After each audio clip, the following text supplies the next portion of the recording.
Thomas, it's up for grabs now! Magic ball from Bergkamp to Patrick Vieira! Oh, would you believe it? Oh, right, what a way to get it! Fabulous solo goal by pierre-emerick. Champions.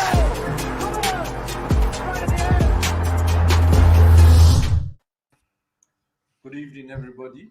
Welcome to Arsenal Lounge, another fantastic Monday night show. This is becoming a bit of a established show. A lot of people, when we do other shows, a lot of people say, I was watching your show and I almost said this on Monday night. So to start with, thank you everybody for your continuous support. I'm speaking on behalf of all four of us. We appreciate your time watching us on Monday evenings, and we hope you enjoy the show. Lev, how are you? I'm good. Just happy to be back. It's been a little while. Got the full team out today. So, yeah, looking forward to it, hearing these guys and their opinions. It should be interesting. Nice. Mo, you good? Yeah, I'm good. So much to discuss since the last time all four of us were together. And, boy, this weekend just added to it, really. All the little discussion points. Yeah. Tom, how about you? Yeah, very good, mate. Very good. Good to be back. Sorry I missed last week. It was I had a very nice meal out, to be fair. I just put that out there, and it was definitely worth it. So you're not sorry. You're not sorry. I'm not. No, I'm not really. It was a really nice meal. So yeah, apologies. You will be sorry later on, mate. Well, I'm glad you had a good time. So let's see, where do we start? Let's start from the Southampton game, obviously. Or do you guys want to go further back? Which one? Well, I don't know, man. It depends. Let's start with the Southampton game. And then I don't want to go too far back. Brings back bad memories. So I'll start getting hazy. If we have time, we'll discuss other things. So, Tom, you were at the stadium, right? I was working the game. I weren't at the stadium. That's what I meant. You were working. Yeah, I was working the game. It was different, wasn't it? I mean, well, the first 20 minutes wasn't so different, but it became different after we scored, because it's kind of one of those first games where we've scored and then not sat back, which was quite nice. We scored and then we pushed for the second and for the third, and by the end we were just having fun, really. I think the players were genuinely having a good time on the pitch and playing some really good football. They didn't want Southampton to have the ball whatsoever. And there was a lot of positives, which is great. Obviously, there was a lot of narrative before the game, which I'm sure we're going to discuss. Yes, but focusing specifically on the match, I was very impressed with quite a few of the performances. I think after we rode that kind of the Everton hangover, I think we can describe it, in the first kind of 20 minutes of the game. After we'd rode that out, there were some really strong performances from plenty of players on the pitch. And I mean, Ødegaard, Shaheen, stepped up once again, and I'm sure we'll have a chat about him in a minute. So you put the tweet out. I did respond to that as well. I don't know if you saw. I didn't actually. No, I'm sure it was. I'm sure it was saying that you agreed with me wholeheartedly, and that he's now your favourite player in the squad. I imagine. Well, I wouldn't go that far, but it was something in that simple line. Mo, how about you? Yeah, I mean, look, for me, it started off so badly the day or the game, because obviously we had the news about Aubameyang, and then the opening part of the game was really, really not going to plan. And I just thought to myself, God, after 2 defeats, it's just a reflection of where the team are, some internal disharmony, and I just was really, really fearing the worst.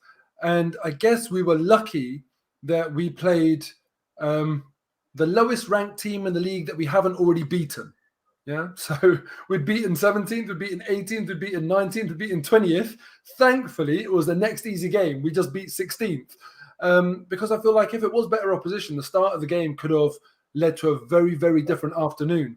But ultimately, it was a very good afternoon. We have to take those when we can get them this season, because, we know we're not the real deal. And I think I'm very relieved for Mikel Arteta, because when you make a big decision like he did, and he made this big decision last season, North London derby, and you guys will remember that since that day, I've always called into question Aubameyang and Arteta's relationship and Aubameyang's level of performances, and whether that's materially, that day alone has materially impacted his performances and relationship. So when I saw Arteta do it again, I thought to myself, oh God, same old story. I don't see this ending well. But just like that day, today on the day against Southampton, we won the game. Perhaps Arteta should do this every flipping week. maybe Aubameyang doing us a favour. Every time he drops him, we get a result. And Lacazette especially performed really well. So from really fearing the worst, we ended up with our biggest margin of victory in the Premier League this season. I left the stadium very happy. Very good. Lev? Well, as you know, Shaheen, we discussed this in the previous show, and it's hard to gauge really just how happy we should be with the performance because, as Mo rightly said, it was against Southampton. They came at a good time for us. And first 20 minutes, we looked like we had lost all confidence from the previous two results.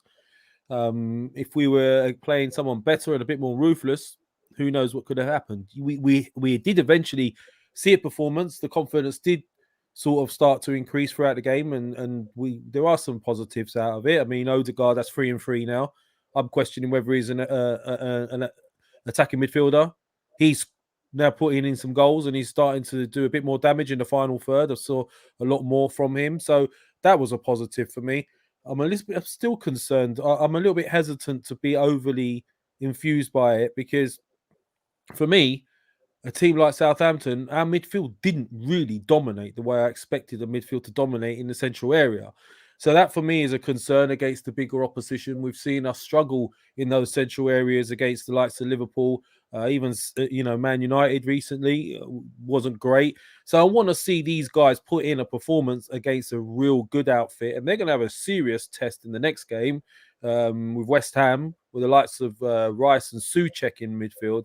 So that's when we can decide where we're at once we've seen us put in a performance against those guys. And as Burnley has shown, you know what? You could have a lesser squad and come up with a result. So there's no excuse.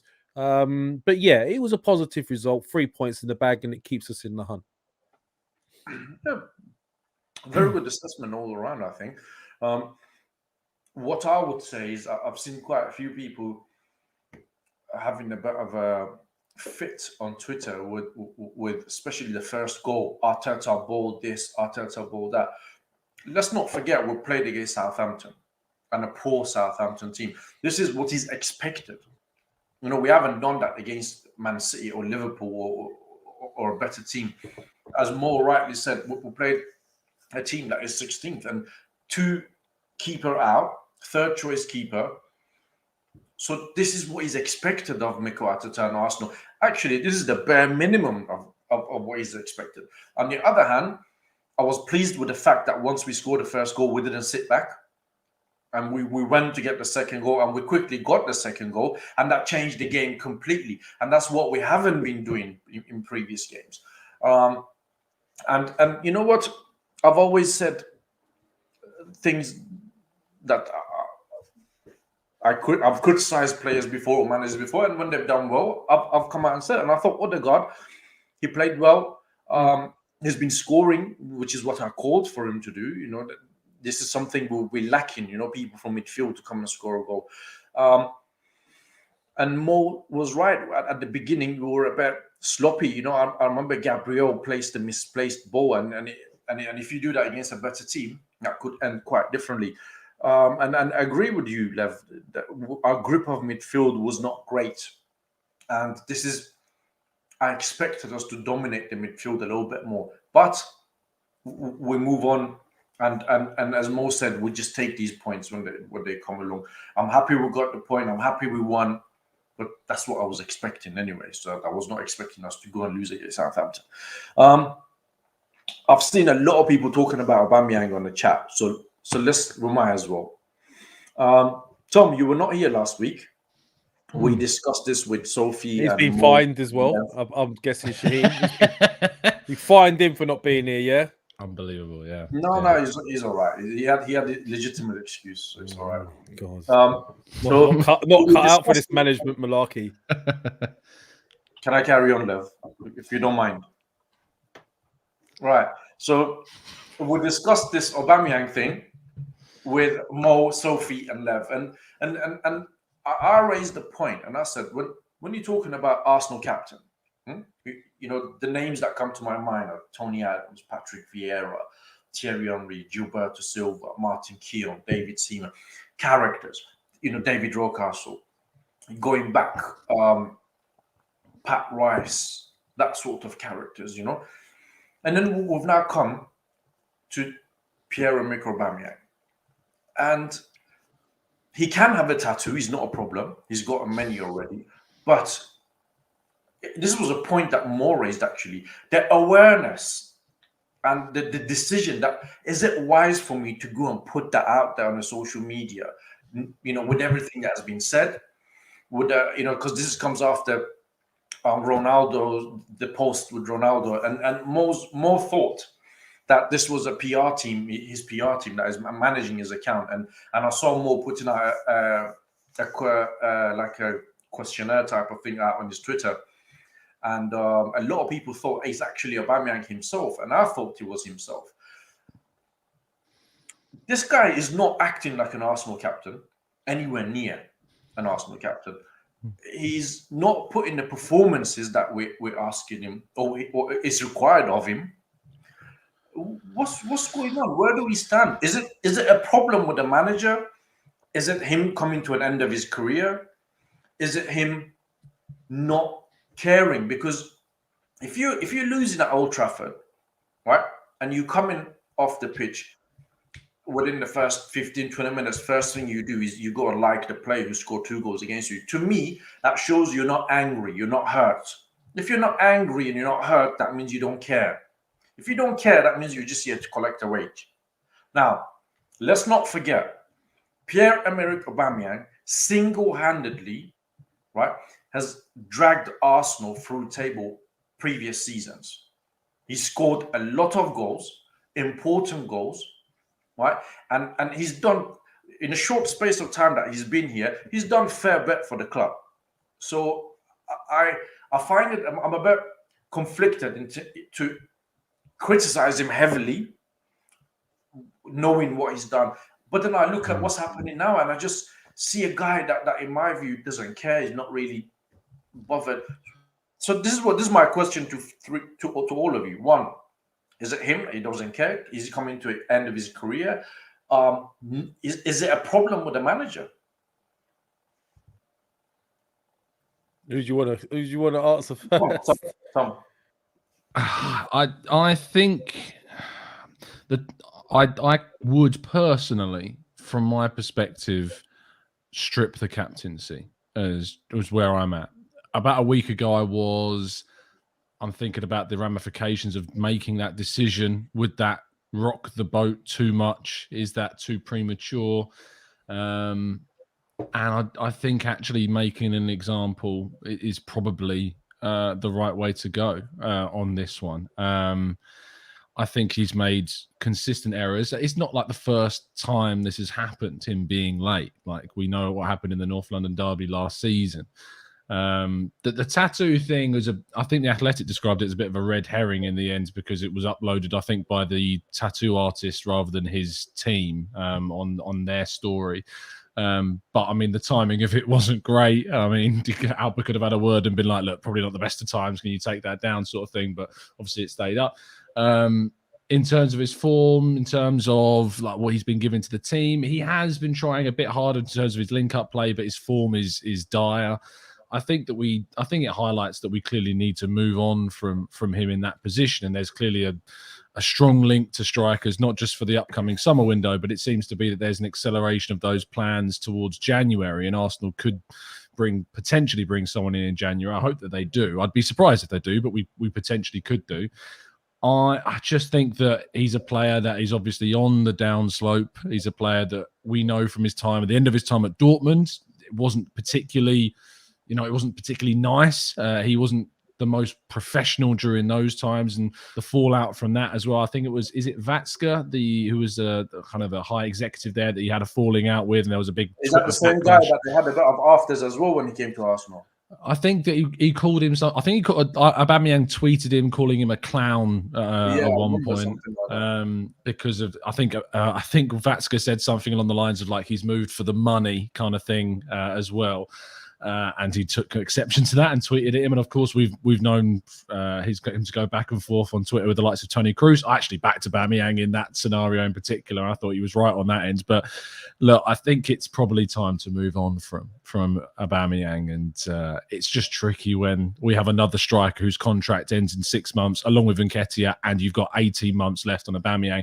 Who's going to take a 300k per week striker in the January or the summer? Even if you tried to give him away, I think you would struggle, to be honest. So your view on this is that he's coming to an end of his career. Do you think there's a problem with the manager? I'd be surprised if there wasn't, because you've got now a situation where he's had to drop him twice. You've had 2 breaches through disciplinary action. You've put faith in this guy to be not only to continue with the captaincy, but also to give him a £300,000 per week contract. I would be shocked if there isn't an issue between the two. And I'd be, I find it odd that there is, a criticism of Arteta in this scenario. And hey, look, we've all criticised Arteta, and quite rightly at certain points. But I'm struggling to see the criticism of Arteta's handling of this situation. Just saying that it was a disciplinary breach and say outing him, if you like, as it's being described, I find it a bit odd, because I appreciate the clarity. He didn't go into immense detail. It had to be then reported through the media what actually happened. And I think the fans had a right to know why the club captain was being dropped from that game. Well, so... I'm not being funny, but as fan base, we've always called for clarity from the club, and now that we're getting it, I agree with you. I don't really see why everyone's moaning about it. I've criticised Arteta before. I'm not his biggest fan, but I love the fact that he's actually said what the issue is. So we all know in terms of coming up with the stories. Oh, I wonder if it's this. I wonder. Now we know what it is. Mo, you've heard what Tom said. You know the issues. Where do you stand on this? Because you've backed Aubameyang before. No, I mean, I back him in terms of believing in him, in his ability, but I do not back him with these disciplinary breaches. Back when he did it the first time, North London Derby, I was very disappointed in him because of the game, but you also realise that everyone's human. And if that was his first time and that sort of thing, then you can kind of say, look, on balance, everything that he's done for the club, that hasn't come out of no effort. That's come because of a lot of effort, a lot of good performances. So when that first breach happens, I can look at that and say that doesn't override everything else that he's done positive for the club, that one negative. And, given that he had done so brilliantly for us and was on good form. Now this is the second time. And also when I say second time, there's a massive kind of asterisk there of what we know. There could have been stuff that has been kept private as well. So this is the second time the club or the manager have chosen to go public, which to me, I'd be surprised if he went public 100% of the time. Yeah. So I imagine there's more behind the scenes. So now we've got him doing that twice minimum.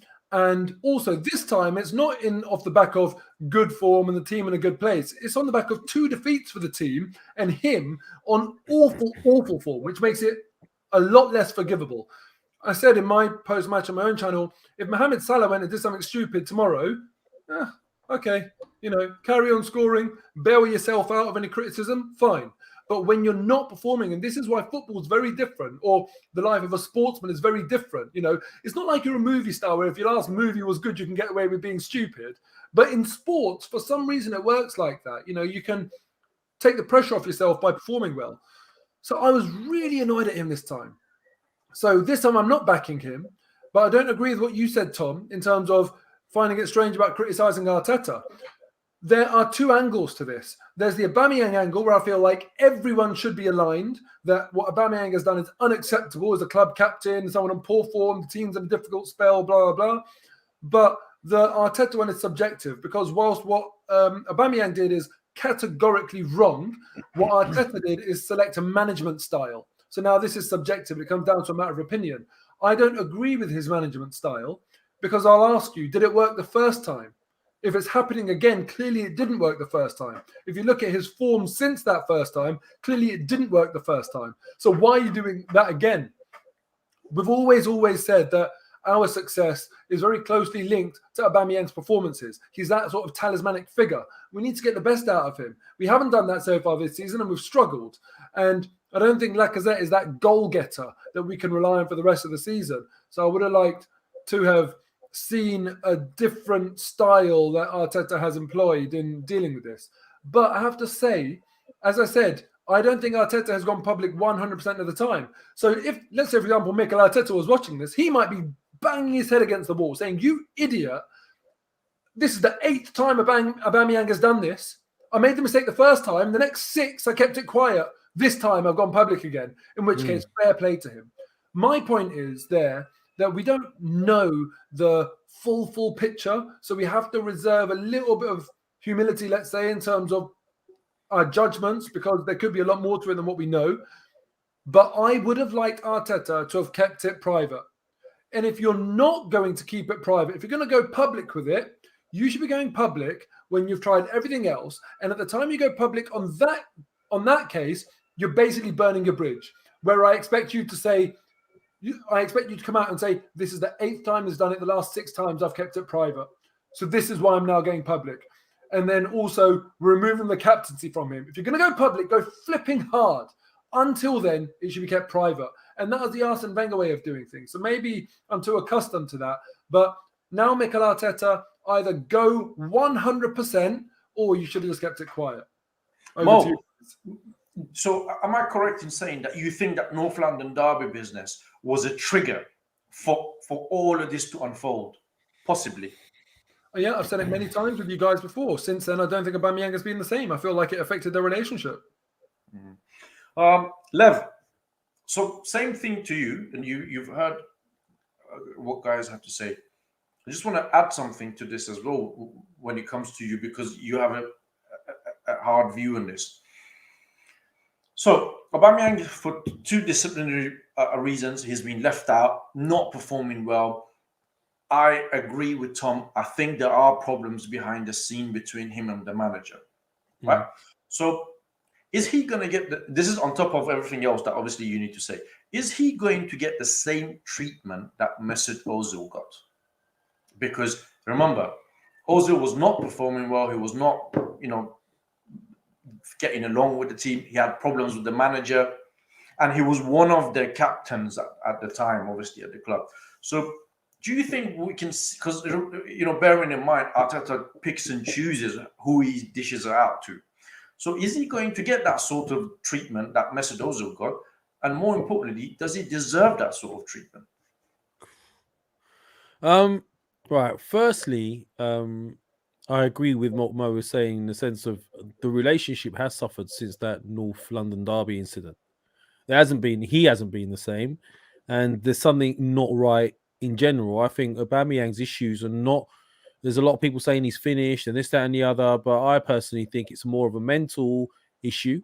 He's getting in the positions, he's missing a lot of chances, which indicates the player is still getting in the positions he should be able to get into. So I don't think that he's finished. I think he's distracted. He's not all there mentally.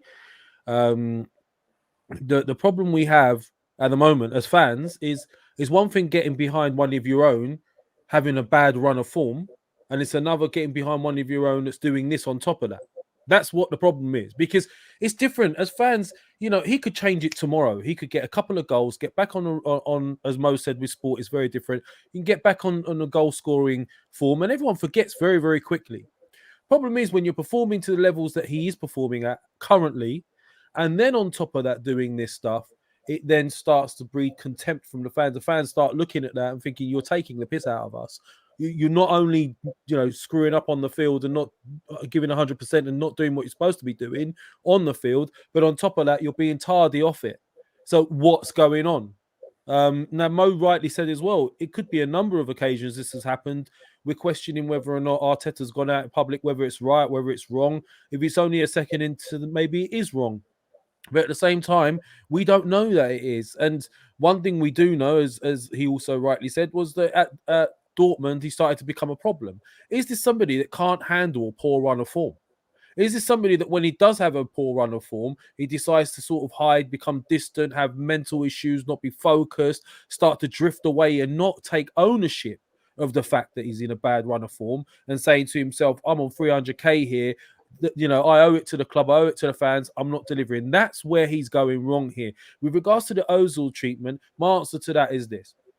If he carries on with the way he's going on, then yes, he will get that treatment. I think he's already starting to get it. I wouldn't even be surprised if they've already kind of subconsciously made up their mind that they're selling him. or they're replacing him and they're moving on from him, because the way they seem to be dealing with him is not somebody that they were dealing with a year or two ago who was priority to keep. We were throwing money at him to keep him. It's almost like he's an issue now. So he can, and Arsenal will freeze him out if he carries on the way he's carrying on. I hope he doesn't end his legacy this way. I agree with Tom. I think we should maybe strip the captaincy off him. Maybe in a funny way, it will have a positive influence on him. It will kick him up the arse. It will get rid of that added pressure on him and make him focus on what he's supposed to be doing, which is scoring goals. Well, listen, we can only hope. There's a player in there. He doesn't suddenly become an awful striker overnight. And as I said before, he's getting in a lot of positions and he's missing a lot of chances. That is not somebody that's physically finished. That's somebody that's mentally not all there. I think Jasmine in the chat raises a decent point as well, because he's talking about the Willian situation. It's like the inconsistency of Arteta is a real concern. Like, he's treated some players one way and others another. Yeah, I agree with that too. I agree with that. He has. Yeah, there's a super chat from SK as well. Thanks for your super chat as well. Can't wait till we get rid of Arteta. Dictator. Dictator. I know that, but I wasn't gonna. I think he was playing on the word dictator rather than dick. Yeah, I agree. Thanks for that, Lev. That was great. Shaheen seemed to get really nervous when he saw that, so I just don't know. There's a lot of people I can see on the comments here and on Twitter and on Instagram saying we should get rid of him. We should move him on. Okay. Now, if you kind of leave that topic for a second and come back down to earth, who is going to come and get Pierre-Emerick Aubameyang? Yeah. Newcastle. I don't even think Newcastle will come and get him. I bet you they would. I actually do not see any. That would be a great statement. They would get him all day long. Let me just say this. Look where Newcastle are in the league. So I think that desperation plus that money could make a decision and say, no other club will be willing to pay what. Would he go though? Would he turn up on time? No, is he going to go? If it gets you survival, I mean, they could say to him, like, £1 million goal bonus, because if it gets you survival, then it's worth it, right? So I think Newcastle actually, if I'm Newcastle. If I'm in charge of Newcastle and I'm looking for proven Premier League goal scorers, and not just Premier League, but like proper proven goal scorers, I've said it a million times before. Look at who the top goal scorers of the decade. Aubameyang's there. He's that good. Yeah, he's that good. When we're measuring over him 10 years across different leagues, he's up there with the top elite players. Who in Newcastle going to get that's better than that to try and maintain their place in the Premier League? No, that's one side of the coin. The other side is he going to leave London, Arsenal to go to Newcastle? That's the other side. For a short-term contract, there's rumours of Barca, isn't there? Listen, man, people leave London and go to China. They go to Qatar. They go anywhere and everywhere to go and play football when it comes to the last big money move. So, yes. Well, one thing about this podcast is sometimes we agree to disagree, and that is one of them. I disagree, Mo, because I don't actually see anybody coming and taking a player that is out of form, 350,000, a bit of a problematic player. I think he does have that reputation now that you could have an issue with him from Dortmund and now in Arsenal. And I'm going to come to you guys on this. But Tom, where do you see this unfolding? And also, have we now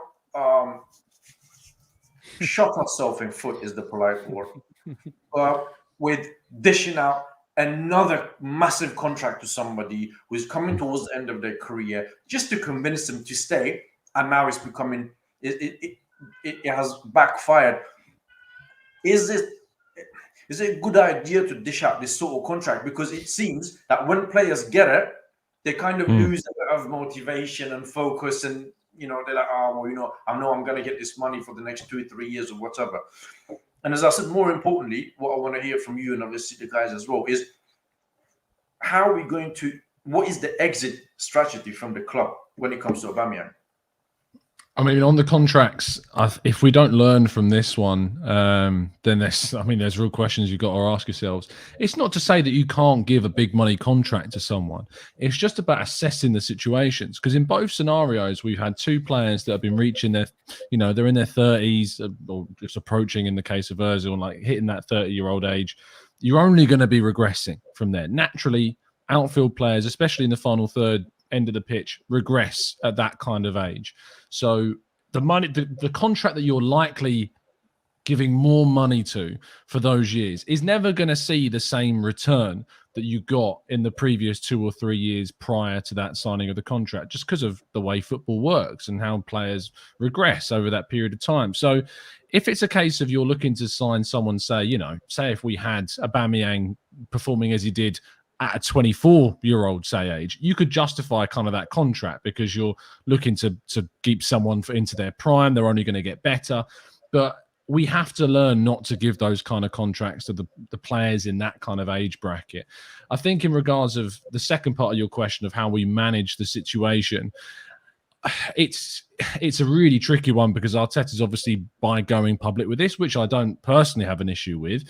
It creates a situation where it gives there's two kind of routes. The one route is to kind of challenge Aubameyang, and now Aubameyang's got to take it upon himself to get back into the team and prove why he should be part of it and kind of make up for the things he's done wrong. Or it goes the complete other wrong direction where he sulks and he doesn't get in the team, or the relationship completely breaks down, and then we're without him for however long until we get a replacement. We weren't going to have him in January anyway because of the African Cup of Nations, of course.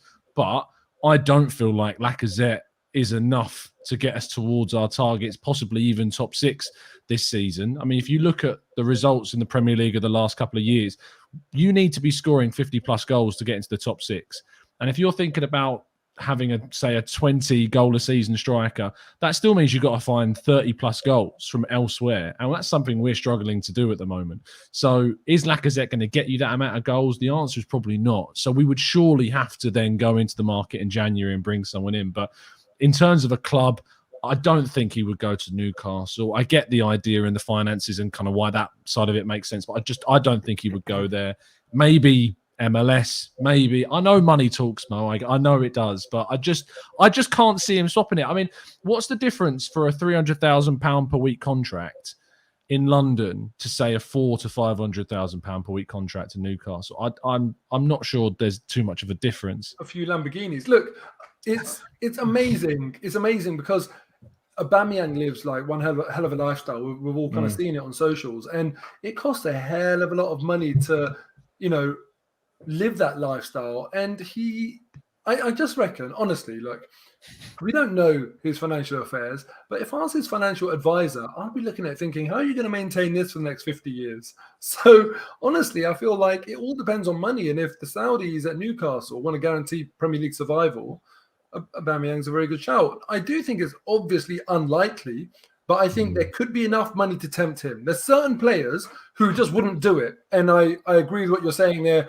What's the difference between 300 and 500? But I think that Aubameyang's head could be turned.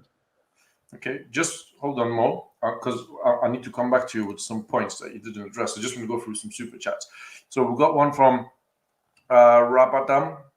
Thank you for your super chat. Exit strategy, well, same as Ozil, most likely. That's what his view is. Alexander Klapov, thank you as always for your kind super chat. Just wanted to thank you guys for doing these. It's great after a win, but when we lose, these are as close to therapy as it gets. Thank you for your support and your kind words, man. Much appreciated. And Tom Snack, why are we not using ESR in the middle as number 10? Am I the only one who can see that we would be more dangerous if he played in that position? Well, we will come to that when we're going to talk about the West Ham game in a minute. Can I just ask, Shaheen, yes. Sorry, on that first super chat about exit strategy, same as Ozil, I'm just trying to clarify what he means, what Rabbi means by that. Terminate the contract. Probably. He's got 18 months left. That would cost a ridiculous amount of money to do. So does he mean sort of exit strategy in terms of he'll just run it down? Well, who was a Radabam, I think. If you can just put it in a comment and just clarify it, I'll put it on the screen. But more, going back to Aubameyang, right? So if let's say, I know you said Newcastle probably is an option, but apart from Newcastle, do you see anybody coming in for him? And if somebody is going to come in for him, what sort of fees are we talking about considering his salary? Yeah, realistically, he's not going anywhere because it's such a high bar. So, you know, the conversation about what teams could possibly get him is very, very short. And Newcastle is probably ridiculously high odds of it happening. But in terms of the teams that could do it, they're probably the favourites. So, and that tells you everything we need to know. But, you know, I am absolutely fed up of Aubameyang after this. I really, really am. No matter what I think about Arteta as a manager, and even the managerial style that he has chosen to use to deal with this, aside from all of that, I'm on Arteta's side because Arteta's done nothing wrong. Aubameyang, what he's done, I'm disgusted by. I'm so annoyed by it. You imagine had we lost against Southampton, you know, it would have been crisis. Does anyone here think that his form has suffered because of the style that Arteta plays doesn't suit him, and maybe he's just getting frustrated with it now? Because that's what I feel. I feel like he's got to a point where he's lost belief in what Arteta's doing. It's affected his confidence, and then even when he does get the chances, that confidence and that focus isn't there right now. If you're a striker, you might be right, but look, for ages, Leno played under Arteta, and Arteta's style didn't suit Leno. But Leno then, and now that he's been dropped, has been nothing but professional. Yes. And that sort of conduct deserves our respect. And I know you're not excusing Aubameyang here, so I'm not even taking what you said to mean that. You're just kind of putting your theory out there, which I get. And I agree with that. But, you know... we can't forgive him for the disciplinary issues. Yes, mate. So, obviously... We'll come to you with this Aubameyang situation in terms of who's going to come get him. Where is he going to go? Is it realistic that he's going to do? But before you do, can you just read out this super chat from Wayne? Because I think it goes a little bit hand in hand with what you were saying. Wayne. How you doing, brother? $10. Thank you for your support support as always, man. Arsenal fans are way too fickle. Uber isn't done. He still has his pace, stays fit. He's having a mental downturn of form. He's not captain material. Let him play without that pressure. This is what we were saying, isn't it, earlier on? I mean, personally, I do think the problems with Aubameyang are mental because you don't miss sitters because you're finished. You don't. That's the last thing you lose is your ability to finish. So I don't buy that. With regards to what we should do with him, personally, listen, we're not going to sell him. I don't think anyone's going to be able to afford it. We're saying Newcastle, but let's be honest, I don't think he'd want to go. If it was going to go anywhere, it would be somewhere nice and warm and with a bit of kudos behind it, like Barcelona. I mean, between Barcelona and Newcastle, you're going to choose Barca, let's be honest. Ideally, I think he probably wants to stay. I think we need to focus, personally, rather than looking to offload him, we need to focus on getting the best out of him whilst we have him. I think maybe going out and actually getting a proper striker that puts some real steam up his arse and make him think, oh my God, I've got to earn the right to play, you know, and get goals. Maybe that will help. I don't know, but I can't see us offloading him like Mo rightfully said. He's on too much money, so he's going to sit tight until that contract ends. So I think the better thing is to focus on how we get the best of him whilst we're here and see if we can get some competition. I agree with what you guys are saying. I think Aubameyang is going to run down his contract, just like everybody else has done. £350,000 a week is a nice bit of money. I don't think anybody will come and offer him that sort of money, and he will just sit comfortably, run it down. If we can't get the best out of him, you know, he would look at it and he would say, "Yeah, it's their problem. I'm the captain here. It's up to the manager to get the best out of me. If he's not, so be it." He will run down his contract, and once he's done, he will move on, and he will sign another big contract somewhere with one of these clubs who pay a lot of money. I don't think he's captain material. I don't think he's ever been a captain material. I think Ramsdale is more of a captain than Aubameyang. Well, Shaheen, sorry to interrupt, but I mean, I was meant to actually bring it up. Why not? Sentiment actually came up with a really, really straightforward but a very cutting question. What exactly is an Arsenal captain nowadays? What is it? Because it seems to me like you rightfully said. Can I leave that topic for another day? Right? Oh, right, Because okay. we've got about 25 minutes left, and I want to talk about the West Ham game as well. So if you want to briefly talk about it, then fine. No, I'm just asking, like, what is an Arsenal captain? That's why not ask. I think it's a very, very valid question. What is an Arsenal captain nowadays?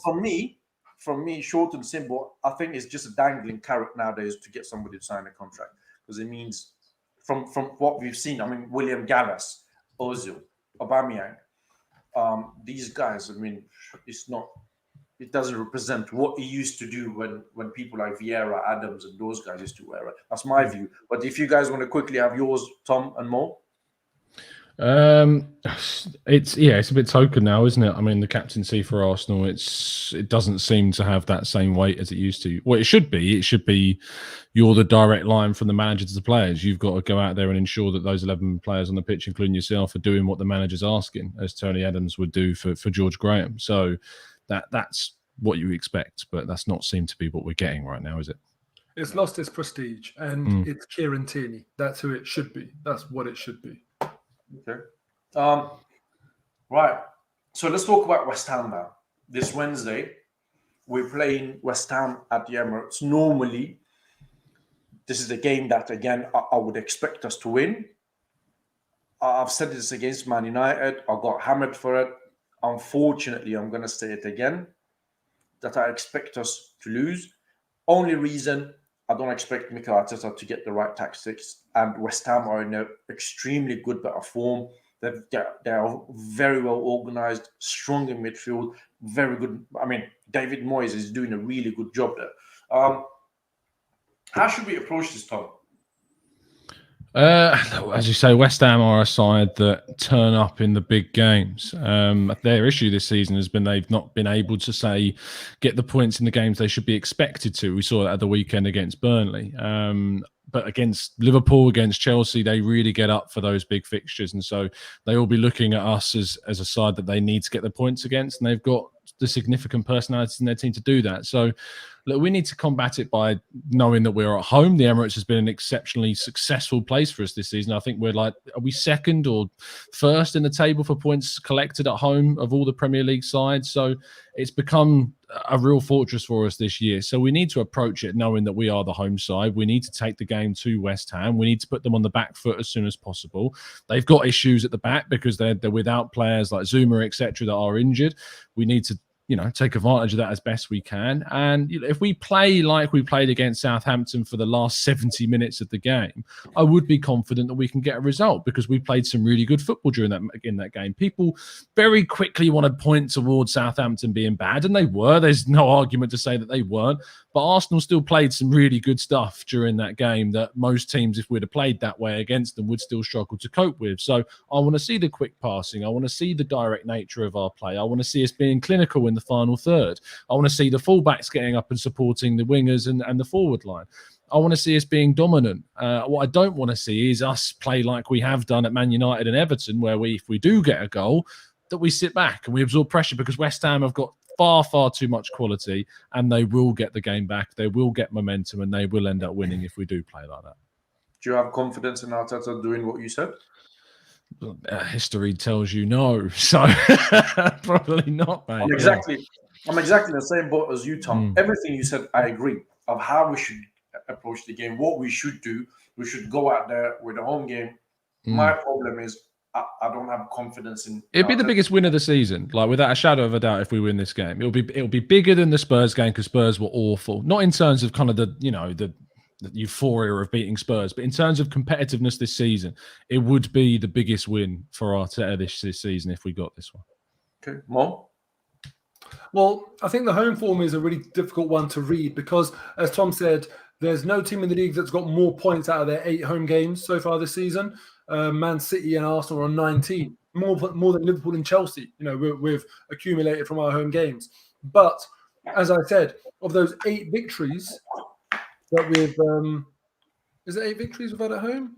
No, but of those 19 points, 15 of them have come from 16th, 17th, 18th, 19th, 20th. So, and then also. No, they weren't all home games. What it is that quite a few of those were at home, and then also it was Tottenham and Villa, wasn't it, where they both sacked their managers after we went and beat them. So it's a difficult one because the teams that we have beaten at home clearly aren't showpiece games, and this is, if we beat West Ham, this will be probably the highest ranked team that we've beaten, or the most impressive team that we've beaten at home this year. So I'm looking at our home form and I'm thinking, is it that we're really good at home, or we've just had a fairly decent run at home? Because also I can look at our away form and say, is it that we're absolutely awful away from home, or have we actually had quite a few of our difficult away games already? So I think the two are quite polar opposites. We've had easy home games and done well. We've had difficult away games and haven't done well. West Ham are now going to be that test for us to say, okay, is it that we're good at home, or was it just good opposition? But the problem is, I am nervous because West Ham they deserve respect this season. They've done really well, but I just think that we are a different proposition at home, and I hope that we've got enough about us and we go into the game with enough positivity. The thing that concerns me is that against Man United, against Everton, we went 1-0 up and we sat back. Now, I doubt the manager would be saying, sit back when you go 1-0, irrespective of how many minutes are on the clock. And against Southampton, we didn't do that. We kept on pushing forward. We pressed, we attacked. But it's very easy to get your point across, and not just get your point across, but for your point to be actually implemented against easier opposition at home than it is against difficult opposition away. So now we're seeing difficult opposition at home. I'm very curious to see whether, if we do go a goal up, how we respond, and if we go a goal down, will we just wilt? So it's a real 50-50 game, the way I see it. Mo, if you had to put money on this, and I'm not suggesting that you gamble at all, would you put your money on xhaka and partey, or Soucek and Declan Rice? Soucek, Declan Rice, yeah. I mean, against Southampton, a good performance, 3-0 victory, but our midfield was awful. I thought Partey and xhaka were terrible. Yeah, because that will be our midfield, xhaka and partey. You know that, right? Yeah, it will be, yeah. Lev? Yes. What about you? What's your thoughts on this West Ham game? And I've got a question for you at the end of it as well. Right, okay, look. My concern is the midfield area. I've said it before, I'll say it again. My concern is the midfield area. And it's weird because, I was hoping we were going to address that. And everyone was hoping that the likes of Partey being brought in would strengthen us there, not really galvanised us in the midfield area the way we expected it to. The key area is going to be between Soucek, Rice and Partey and xhaka, 100%. The thing about West Ham is, I know they're doing really well, and I think that Moyes done great with them. I think he's punching way above his weight at the moment with this team. I'm not saying they're not a good outfit. I do think they've got a golden sort of gen, should we say, of players at the moment. Rice coming through at the right time is all working out nicely for him. He's assembled with a good team there, but I do think they're a little bit light as a squad in general to sustain it throughout the whole season, unless they do something in Jan. So at some point, we are going to start to see it affect them a little bit. All it takes is one injury to the likes of Antonio or someone like that, and they're in a spot of bother. So I do expect physically for them to start suffering through the course of the season, and I'm hoping that might start now. I fancy us in this game. I don't know why. I'm probably just being overly optimistic. I know it's just me being stupidly optimistic as an Arsenal fan. I try to keep myself. I can't bring myself to say we're gonna lose. But it's just being realistic, man. No. But I can't go into a game thinking we're going to lose. It's just the way I am. I'm not saying that it's not possible. Of course it is. But even the games against Man United and Everton that we lost, really, you could argue that if we really focused and really believed in it, we could have won those games just as easily as we've lost them.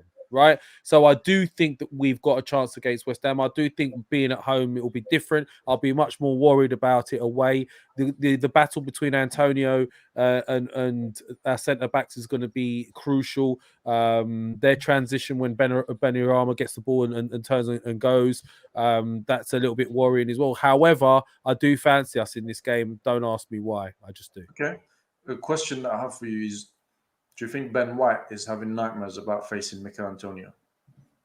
Yes, I do. Thing Hold is, on, stop. Wait, 1 second left. Why are you pulling that face, Tom? Like you don't agree? No, it's not. I don't agree. I just feel like Ben White is always thrown into kind of the fire pit of criticisms when I think he's had a very decent season. I think he's going to avoid playing up against Gabriel, isn't he? He will try to avoid going up against Gabriel. He won't be having nightmares because he doesn't watch football. Remember, so he's got no idea what Antonio. He doesn't even know who Antonio is. He thinks he's a Latino singer. Yeah. Sorry, carry on. No. I just think, look, the interesting thing I'd like to see is how Arteta actually sets up, because if he plays a high line, there's a chance that Antonio will run in behind. Right, he's got the pace to do it. If you drop too deep, he could back into the centre backs and roll them, and again cause problems. So it's going to be interesting to see who sets up, how he sets up. Should I say? Between it's all going to come down to Arteta's tactics. If he gets it right, I fancy off. But how he sets up, I mean, I'd like to ask you guys, how would you set up, knowing that you've got a centre back that can run in behind, but at the same time is equally as strong, sort of backing into centre backs, rolling them in the box or on the edge of the box and drawing fouls? Look, talking about, I just want to address this Ben White thing. It will be a very tough test for Ben White, because we all know he struggles with better physicality and aerial ball. So if somebody's playing against him, that they're quite big, they can hold the ball and they give him aerial challenge, he struggles. And that is not my opinion. That is fact. And I think Mikel Antonio will play off of Ben White on Wednesday, not Gabriel, because Gabriel will give him a game, not Ben White. So I hope he comes out with flying colours. I sincerely do, because if we can keep Mikel Antonio quiet, we've got a good chance. But guys, if you want to address Lev's point more, Tom, how you expect him to set up? I think what he'll do is, I expect him to approach the game exactly the same as he approached Southampton. To be honest, I don't think he's looking at games individually anymore. I think he's trying to set Arsenal up from a kind of an introverted perspective of playing our game, especially at home. I think that's what he's looking to do with us. The thing about West Ham is that with both of their first choice centre-backs out, with Ogbonna and Zuma gone, they're now with Dawson and Diop, I think, are the two that are going to be there. That's such an opportunity to go for them too, because Diop's a very decent defender. I mean, he was linked with Man United, I think, for a while, but has not been in the team and has not been able to get in front of a fair few of them, like Ogbonna and Zuma, for instance. So we've got to be getting at those players. Yeah. Would you bring aubameyang back? No. Not a chance. Not a chance. No. Mo, would you bring him back? No, because Lacazette did so well that it would be such a frustrating, illogical decision to go and do that. Yeah. And before I come to Lev, I think this is a game that is suited to Lacazette more, because Lacazette he will give you a better physicality up front. I just think Aubameyang will just get lost in between these defenders up there, because he's not going to compete with them physically. He's not going to compete with them aerially, right? And we're not going to have somebody who's going to play him through. So he will struggle. Whereas Lacazette he will put himself about, maybe draw a foul every now and then. Lev, would you start Aubameyang Wednesday? No, I wouldn't, but I would give him a chance to make amends if he needs to come on. During the game, he needs to get us a goal. I'll certainly give him that opportunity, and if he's got anything about him, he'll be looking to make amends and try and sort of fix the relationship between the fans and himself anyway. So I will definitely have him available if we need him. There is a comment that's cracked me up here. There's one from I think it's D1, who said Antonio hasn't scored in 7 games, acting like he's Ronaldo, right? I think he's Ronaldo. Well, if you know anything about football, firstly, he's had a great season so far. He's probably been their best player by between him and Rice, let's be honest. And he's a type of striker that doesn't need to have to score every game, because he does so much else for the team. So I think you need to look at it just more than just his goals when it comes to Antonio. For those of you who who are not sure about that. When Liverpool went to West Ham, I remember Antonio gave Virgil van Dijk torrid time. Yeah, torrid. Yeah. I'm going to ask Lev, Tom, and Mo for their prediction for the West Ham game. Meanwhile, if you guys want to ask the panel any questions, please put them on the chat, and we'll bring up few questions to everybody. So put who's your question for, and then put your question, and then we'll bring it up, and the guys can answer any of your questions. So where do I start? Tom, prediction. Oh God. I'll remain the optimist that I am, and say 2-1 Arsenal. Who was going to say draw? I'll remain the optimist and go for a 1-0 loss. Only one. Mo, what about you? 2-2 draw, I think. Lev? A win takes us above them, by the way. 2-1 Arsenal. 2-1 Arsenal. So 2-1 Arsenal, 2-1 Arsenal. Mo says 2-2. I think we will lose, but I will go with. No. You can't cover both bases. I feel we'll lose, but then I'm going to say this. No, just say what you think. 2-1 West Ham. Fucking hell, man. And I don't enjoy saying this. I don't like saying this. I think you do, Shaheen. No, I don't, man. I don't. I said it against Man United. I said I think we'll lose. And a lot of people, you can't say this. But this is my opinion. I just don't have confidence in our manager right now. And I don't think he will go he will go with what he needs to do. He will probably go and start sitting back like what he's done. And West Ham will just dictate the game from midfield onwards. Let's have some questions. Can I ask one? Did anyone see the Champions League draw today? Which one? It's ridiculous. That and F1 yesterday. Birata, who will score the most goals for us this season? Lev. Aaron Ramsdale. I just don't know. Like, who's scoring for us right now? I mean, ESR's got 5. 6. Is it 6 he's got? Yeah. So quickly behind him, rapidly coming up behind him is Odegaard. I'm still gonna. I can't even see Aubameyang playing right now. I'm still gonna say Aubameyang by the end of the season. Question for Mo: would you keep Arteta if we finish outside the top 6, but won a domestic cup at the end of the season? Oh, you're killing us with these questions. God, that's a tough question, actually. Horrible. I think I would consider it. It would depend because for me, I've said top 6 is the minimum, right? But if he goes and wins an FA Cup or even a domestic cup double, you have to factor that in.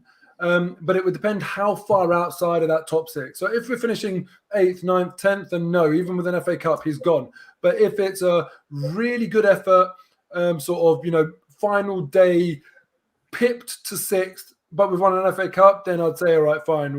We could look at potentially giving him more time. Okay. Tom, this is for you. Who or what striker? Can I answer for Tom? You come again? Does it begin with V, Tom? Look, we ain't getting Vlahovic. you know Viduka's retired, right? Yeah, and Jamie Vardy rejected us. So, yeah. Look, I can't say who in terms of what. It needs to be someone with multiple characteristics. It can't be so one-dimensional like we've seen. It's got to be someone with pace, but also that's a threat in the air. That's what I want, and he's obviously clinical. That's what I want to see. Okay. Lev, this is from Seb, who does article on our channel. We'll put his direct. Yes, Seb. Have a look. Should Maitland-Niles come back in? He was quality against Watford and never played since. But then you could say, should we change a winning team? We've just beaten Southampton. I can't see it happening personally. Yeah. He's got to keep the same midfield as he did before. Okay, well, Tom, another super chat. Thanks, man. Thanks for a kind donation. ESR must start a number 10 role. Quick to move the ball. No, keep him on the left-hand side. He's scoring there. He scored 6 No, I goals. agree. I think he'd be better in the middle, but that's my opinion. Cliff, again, thank you for your super chat. Shaheen, I'll make you right, mate, but I'm saying 3-1 Irons. Hope I'm completely wrong, but like you, I have no faith in the gaffer. Thank you. Shaheen's alter ego account. Thank you for your support. Cliff. I much appreciate it. Everyone's giving me looks on this channel and everything. Danny wants to ask, what would you say a centre midfield partnership of Xhaka and Odegaard if Emil Smith-Rowe is fit, then plays in number 10? Mo? I don't see why you're saying Xhaka instead of Partey. I know Partey hasn't been good, but he's our best midfielder. So for me, Xhaka, Odegaard, ESR have got, but in that trio, there's minimal defensive quality. So I'd say no, it's way too risky. Okay. Tom, do you think we'll miss out? Do you think we miss out on Aubameyang? Because of poor quality players around them? No. Is Saka poor? Is Smith-Rowe poor? Is Odegaard poor? No, none of them are poor. They're all creative. They're chipping with goals, as we've seen. I think we lack their brilliance through the poor system that's being implemented rather than the players. Yeah. Lev, this is from Gooner Glenn. Thank you for your support, man. Much appreciated. You've always been around. Yes, Gooner Glenn. That's actually a good Gabriel question. or Tierney for the captaincy? Either would probably make a really good one, but I've always liked my guys being central, my captain, because I just feel like he can see everything. Whereas you're on the left hand side, how do you influence the right hand side and all that sort of thing? So I would probably go for Gabriel, but either one is a good shout. Tierney's been captain since he was a kid, isn't he? So I mean, he's got the right attributes too. So I'd have either one over. And last question, I'm going to put this to all three of you. Again from Gooner Glenn. Would you give the captaincy back to Xhaka? The fuck are you doing to us, Gooner Glenn, with these questions? Would you? Yes or no? No. Tom? No. Lev? Mo? Can we give the captaincy to someone who's not threatening to leave? Can we do that? When we've got Ramsdale and Tierney as options, for example, never mind even a Gabriel, no, of course not. Of course not. That's a good question for 91st minute there. He says, who in your opinion has been more of a disappointment, Partey or Pepe? Oh, that's horrid. I say Partey for me because I had such high expectations of Partey. I was desperate for us to sign him. Absolutely desperate. This guy is going to come and he's going to... Wait, you lot have said Partey's been a bigger disappointment than Pepe? Yes. Yeah, because my expectations of Partey were so high. Whereas for Pepe, I only knew him from one season where he scored a load of goals and we just, splurged 72 million quid on this kid. And, as we know from the fallout. Whereas Partey, was considered to be one of the best midfielders in Europe. And we haven't seen that. So for me, it has to be Partey. Yeah, Partey. Mo? Yeah, it's a really interesting one, actually, because initially I was thinking Pepe, but then, like Tom says, actually, Pepe, off the back of, a good 12, 18 months in the French league, Partey at the very highest level, in a brilliant team under a brilliant coach. And it's also easier to adapt in Partey's position to this league than it is in Pepe's position, especially with their styles of play, because Partey is an imposing physical guy. This league is like that. Whilst for Pepe, to play the game that he wants to play with that sort of flair and trickery and stuff in this league is very difficult to know how to be able to maintain that style of play.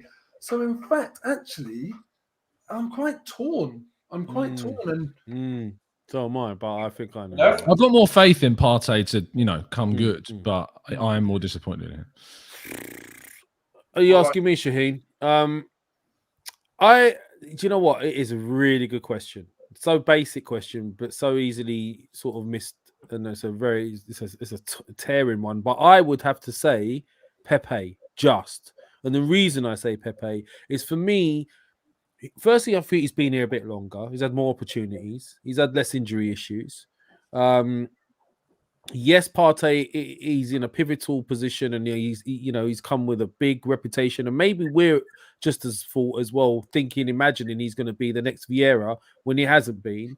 However, I do feel that there's reasons for Partey. When he first came, he's had a season and a half, or Shaheen kept on saying 2. Tom finally got him down to a season and a half in our previous conversations. But he's been here a season and a half, and for much of that, he's been injured. He hasn't had a set, solid, consistent run. And I think that once he does get that, I'm confident that Partey will come good. I'm more disappointed in Pepe because I've now lost faith that he will come good. I don't believe he will come good. I've seen glimpses of genius, but I've also seen something in him that I don't think will change. So the reason I'm really disappointed that I've given up on Pepe, I've not given up on Partey, so Pepe. Okay, fine. And I promise this is the last question. I'm only going to put this because I don't want him to think I'm ignoring him. So why not? And he's been with us from day one that we took this channel. Why not sentiment? He's a ride or die, man. Why not? Yeah, so question to all. Is Arteta a bottle job like the team, and why? Part 1. After all his chat after Man U in the press conference before and after Everton game, Eddie does this and that in training. He's so important to even the Southampton pre-press conference. I really want him to stay. I think he's referring to Arteta saying he wants Eddie to stay and he's been impressing him and so. So that sounds like they haven't found a striker for the January window. That's what that sounds like to me. So what do you guys think? Do you think Arteta is bottling up, or? No? I think he's bottled a lot of things. The Nketiah one's strange. Like, you got Balogun coming through. We're interested in signing a striker. Like, what? Why are we so intent on keeping Nketiah, who, he's done decent at youth level. He's come on and chipped in with a couple of goals here and there, but he's not. I just don't see an Arsenal, what we expect of, a challenge for top 4 kind of player in Nketiah. I just don't see it. I don't know why he's desperate to keep him. Mo? Arteta, is he a bottler? I don't know. I wouldn't say it's fair. I wouldn't, if someone said, argue the case for him being a bottler, it's not like I can point to loads and loads of things. It's not like he's been in high pressure situations where we expect him to achieve something and then he's inexplicably not achieved that thing, like Tottenham or Brendan Rodgers, for example. You can come up with quite a few of those. So I'd say no, I wouldn't say he's a bottler. I just don't think he's a great manager. No. It's hard for me because I'm not sure. Because the team definitely bottles it. Like when we're winning, we go back into our shell and we bottle it. And there's an argument. The argument is a team is a reflection of the manager. That's an argument, right? So it's a difficult one. He doesn't come across as a bottler. He gives it really big bollocks on press conferences, and he acts like he's tough and all of this, and he's not taking any crap. So there is that to look at. So the question I have to ask back is it our team that a bunch of bottlers, or is it Arteta? I think he's bottled some big decisions. I do think he's bottled some big decisions. And I don't think he's enforcing that belief in the team that they can't be backing off and bottling it in the big game. So until I see that, I have to potentially suggest, yeah, he is a bit of a bottler right now. I disagree. I don't think he's a bottler. But I just think he's a bang average manager. Team's a reflection of the manager, Shaheen. No, he's a mid-table manager, and he was a bang average midfielder when he was at Arsenal. So, or throughout his career, so he's just been average throughout. And maybe all right. And I think Mikel Arteta is, after Harry Maguire, maybe is probably the luckiest guy in the world football. Jesus, after Harry Maguire. What is your problem with Harry Maguire? Well, where did Harry Maguire come from? Like, where in this conversation? He's played for Man United and England. He's just rubbish. I can't believe he's got to where he is now, Harry Maguire. I'm not discussing that. And I think Mikel Arteta, he's even luckier than him because he's got zero management experience, nothing. My man walks into Arsenal Football Club as a manager. Now, if that is not lucky, boy, I can't disagree with you there. Boy. Anyway, guys, it's me. Let's go street. Always speaking to you guys. I love these shows. I hope you guys in the comment enjoy it as well. Please like the video, like it for us. Leave comment for us, please. I want to see lineups in the comments. We're not getting enough comments. I want to see lineups. Who do you think? Leave your lineup for us. Yeah, and how's he going to start? How's he going to play it? I'll tell you what. Since it's Christmas, I don't know how you guys feel about this. I want to ask you guys, everybody, leave your lineup in a comment for us, right? And then whoever gets it right, we'll have them on the next show, and we'll bring them on the channel so they can interact with you guys, and we can have them on the next channel. Well, I didn't agree to that. I'm not speaking to I'm not speaking to them. What do you guys think? No, it's a little competition. I was going to say we'll give somebody £50, but it's a bit obvious how. What they can host instead of you, and they can host instead of you. Is that what you're saying? So they get the hosting job for one episode. Is that what you're saying, Shaheen? Yeah, no problem. If that's what you guys are cool with. Mo, you got any ideas? What, for a host or for the lineup? No, I've got plenty of ideas for hosts. Yeah, man. I'm already Transfer window's coming up. Someone's already said put Maximus Maximus as in a the host. comments, and then whoever gets it right, obviously, we'll do not in here, Seb. When we finish on the comments, because we can't come back to this one. So when we finish the show, in the comments, write your lineup, and then whoever gets it right, what more? I feel like it's not that hard. I think the lineup is quite easy. We know the back five. We know it's Lacazette. Odegaard surely will be playing. That much. I put Palestinian playing. Martinelli's obviously going to play. That's 9. You never know. Maybe he brings Pepe back. Maybe he bring Aubameyang back. I think the only thing is for me is ESR fit enough to start now. That's the only thing. Otherwise, it's going to be the same. Or what does he do when the ESR is fit? And the backline and the keeper will be the same. The question is, what if ESR is fit? Personally. If ESR is fit, will he drop one of them to bring him back in? I think he'll drop Martinelli. No, you can't. Martinelli's been playing really well. You can't, but I think he will. Don't you talk to me like that. Anyway, guys, put your lineup when we finish the video, not now. Put your lineups in the comments, and then whoever wins will think of something. We'll be hosting the show. It's going to be Mo from Palestine, isn't it? Anyway, all right. Last thoughts, Tom? As always, absolute pleasure joining you three, as it always is. Happy to be back. Apologies for my absence last week, and I'll try not to make it a habit. One more and you're out. Who are you going to replace me with? He looks a bit like Arteta, as I usually know. Irreplaceable, Tom. Oh, I'm like Martin Odegaard then. That's what you're saying. Right. I don't know about that. Mo, your final thoughts? My final thoughts. I'll just share something I saw on Twitter the other day. There was someone who, the start of the goal that we scored against Southampton, which is Arteta ball, as people are calling it. Ramsdale came under pressure and played the ball out. I think it was to Tomiyasu or someone, I can't even remember. But anyway, there was a tweet with a reply, and that reply was quote tweeted. And these were all Arsenal fans, all talking about how badly Bernd Leno would have failed in that moment. Oh, so here are some Arsenal fans, off the back of our biggest margin of victory in the Premier League this season. After losing 2 games, now won a game, really positive day, clean sheet, 3 goals, happy days. And here they are criticizing a player in Bernd Leno who was very good for us. And since being dropped for Ramsdale, who has surpassed all expectations, has been nothing but professional, kept his head down when he has played, he's done well. And here they are coming up with imaginary scenarios to get worked up about after Arsenal are going to win a game 3-0. And I just thought to myself, my God, the state of our fan base sometimes. So I guess my final thought for the day is, don't be an idiot. Just enjoy the good times. There's 2 other examples like that, Mo. The other one is after we won that 3-0 was the people saying it was only Southampton. I hate when people do that. It's like, just appreciate the win. I don't mind an analysis like a few days after, but if your immediate reaction to winning 3-0 was Southampton, no matter. Yeah. And the other one is the Odegaard, we scored a header. that as well. It's like, the classic lines. What? I don't even understand that. What do you mean it was a header? I've said it. He was like, he headed the ball in. Like, it's like ignoring the rest of the performance. But yeah, sure.